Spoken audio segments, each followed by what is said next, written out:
Hi guys, welcome back to the channel. Just a quick video on another car you've seen on channel, which is this Passat.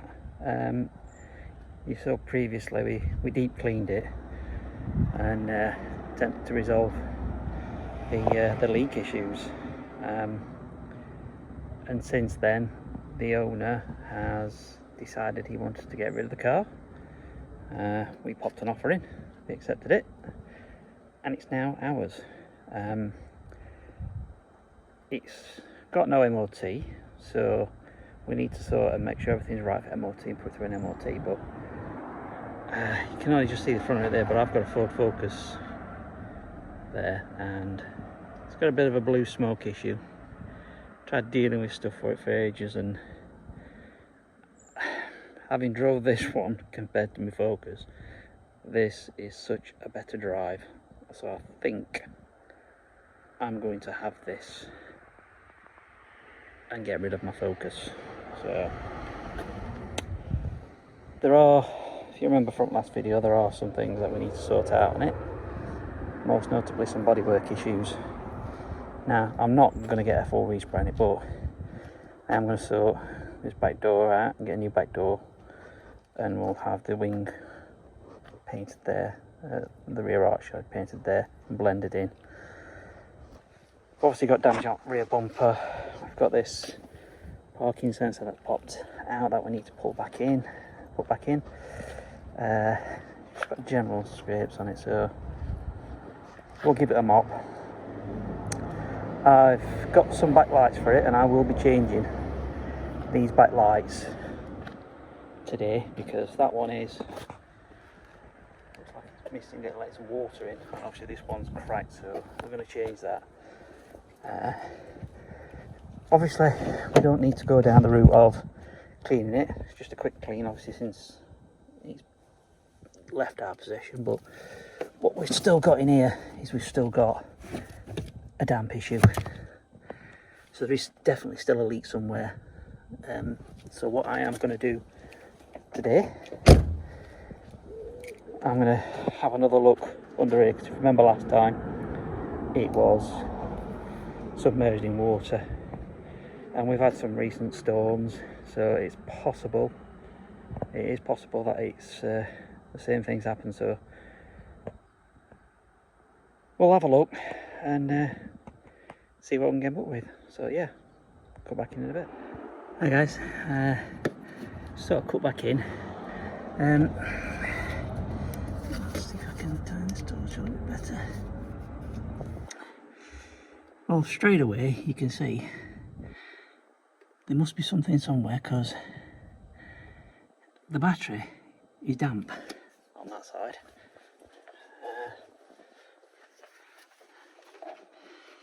And it looks very wet inside of there. Now last time there's a bung hole underneath the battery that we've cleared out, but I've since found out that there might be another one under here, and it could be that might be causing it to leak. So we'll take the battery off, we'll have a look, see what we find, and then we'll take it from there. But what I have been told as well is that these also do leak, which is your pollen filter. So I'm going to take this bit off here, and then we're going to reseal this as well, because it just makes sense to do it. So yeah, I'll again go back in. Alright guys, it's out. This one is still clear, but as you can see there's little remnants, sorry it's hard to film in here, of water. Now I have found the other one, and if you can see that brown bit at the bottom, that is the other one. So what I'm going to attempt to do, I'm going to attempt to see if I can unclog it. I'm not promising out that you'll see much of it.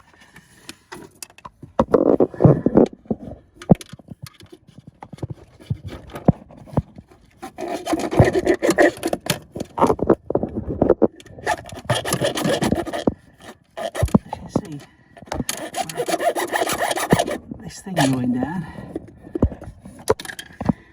it's now opened it up.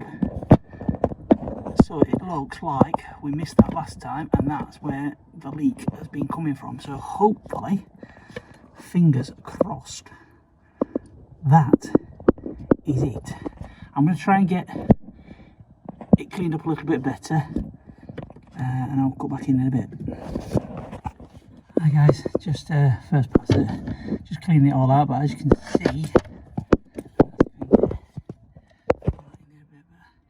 but that rubber bit there now, which before you saw just as a covered in brown stuff, which is obviously all debris that's coming down, is now clear, and you can tell it's running clear because water popped it. Water just came running out of it. So hopefully we have now got to the bottom of the leak. As I said, reading up on it, it is a common problem on these cars. Stupid design, if I'm honest, but if it's a common problem, you can't hardly bloody get to it without dismantling half a car. Stupid design anyway. I might not actually have to do this because I can feel it on the inside, and you can feel the rubber seal underneath there, and normally if it is leaking through here, you can feel it's wet and it's dry. So I'm going to leave that as is. I'm just going to give the rest of this a quick tidy up and start putting it back together. Right guys, I think that is the best that I'm going to get it in here. The main thing is both bungs now and both drain holes are clear, which should prevent any more leaks. But yeah, we'll start putting it back together now. Right guys, and there it is, all back together. Let's hope. Sorry, somebody just went past on the motorbike. Sounds a bit powerful, that. But yeah, just got in here to sort out now with the wet. So that's the next job. Also got a new gear gator and a new heated rear windscreen switch to swap over. And then there's that bit there, obviously for an old, really old mobile phone holder. And get that taken off as well. But yeah,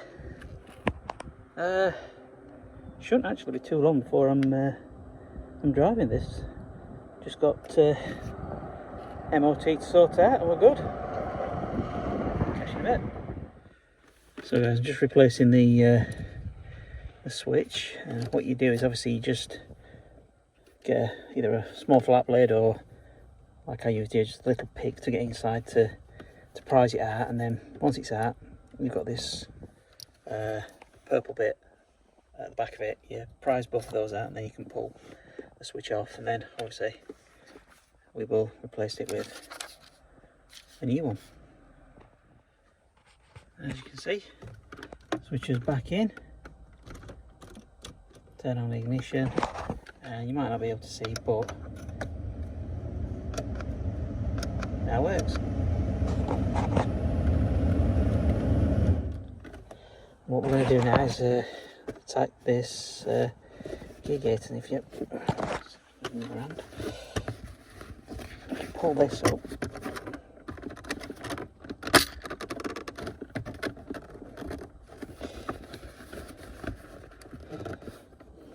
screw it around under there.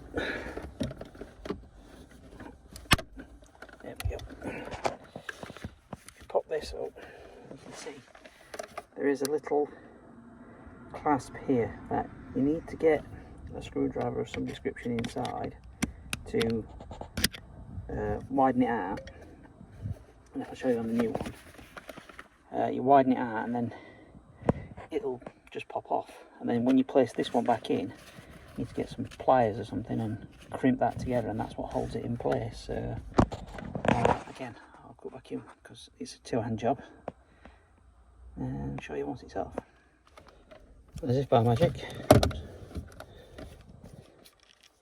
it's off. Not gonna lie, it's a pain to get off. Why they just didn't go with a screw version, I'll never know. But we've got obviously this new one to pop on, which I'll just do in a second. Just give around here a bit of a quick clean up. And as if by magic, again, see, it's in.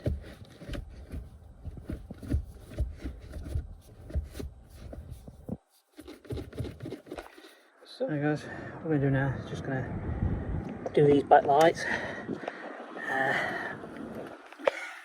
And there's three, if you look on the new one, there's 3 points where you need to undo them. They're all in there, so I'll undo those. And then come back to you once he's done. That's the 3 bolts. Then obviously you can do is pull this out, and all you have to do is these clips, unclip it, quick clean round, put the new one in. So that's all that cleaned up.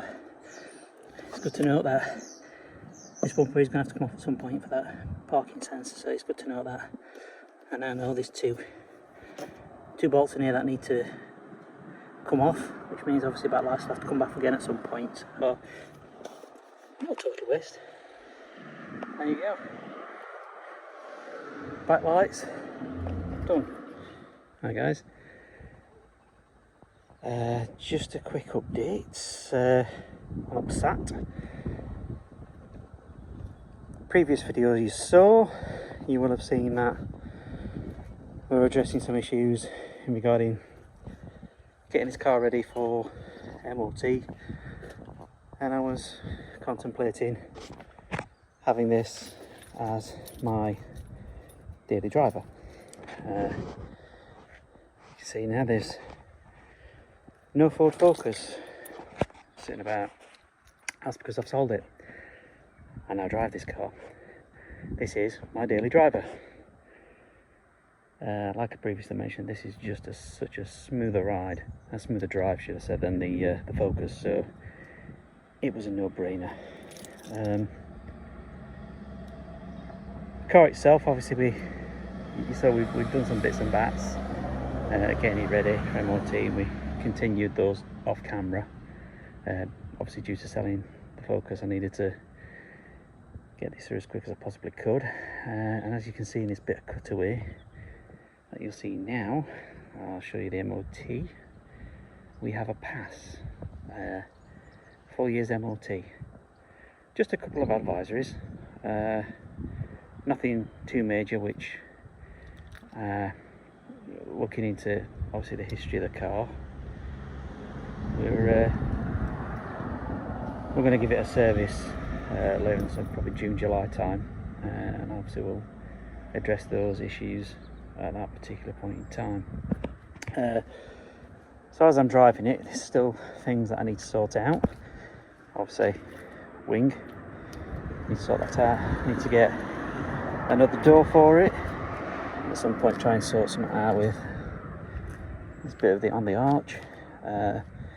Obviously, the biggest one being the rear bumper. That was the worst. We've got this parking sensor that we need to sort out, and the whole thing needs a respray, which I'm going to attempt myself, not with a rattle can. I've got a spray gun. I've also got a compressor in the garage, and we're gonna attempt to do it.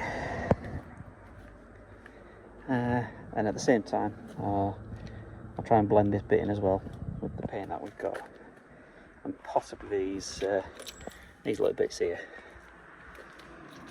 But since driving it, obviously you're showing that the bit of video we did, I've had the boot open and everything, and And it seems to be that when after it's got its MOT, this car just thought, well, I'm going to chuck some bits at you. Can't actually open the boot now. I can't even open the petrol cap. Doesn't work on the key. Down here you've got these. These don't work either.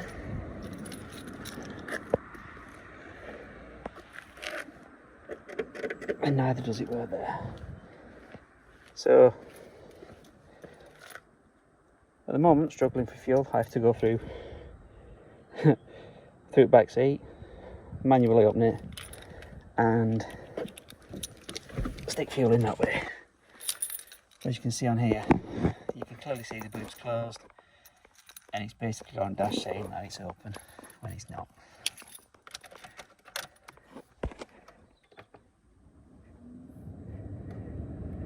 Things light up like a Christmas tree when you turn it on. Say starts, drives and runs fine, everything. It can detect some bits, but if I set off now, because it thinks it's open, it'll just start screaming at me. Can't use any of this. It won't let me do it. Look, you've got car status flashing it. Naddy's away here. It won't let me actually do anything. There you go. Just keeps going back to boot. I've had an auto electrician down, and obviously with the common fault of the leak, there's a unit that sits behind here. I think it's either like a General Electric module or a comfort control module, whichever whatever you call it these days. But in simplistic terms, it's gone.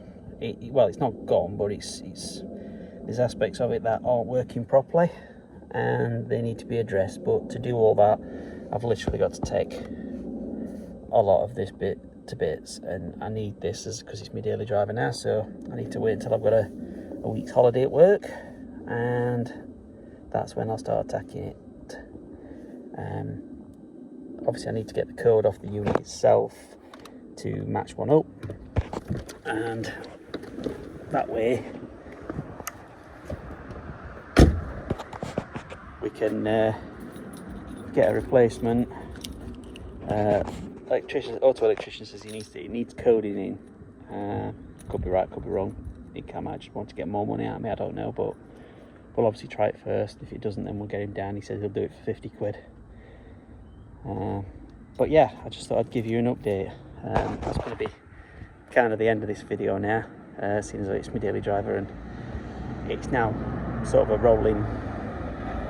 rolling project as such. So I'll keep you updated on this as and when, in other videos, when I get bits done, sorted out. Just keep you abreast of things. But yeah, I'm going to end that video here. So if you do enjoy these, thanks for the support for the guys who've subscribed so far and what have you. Really do appreciate it. Drop us a comment, click like, share and subscribe. See you on the next one.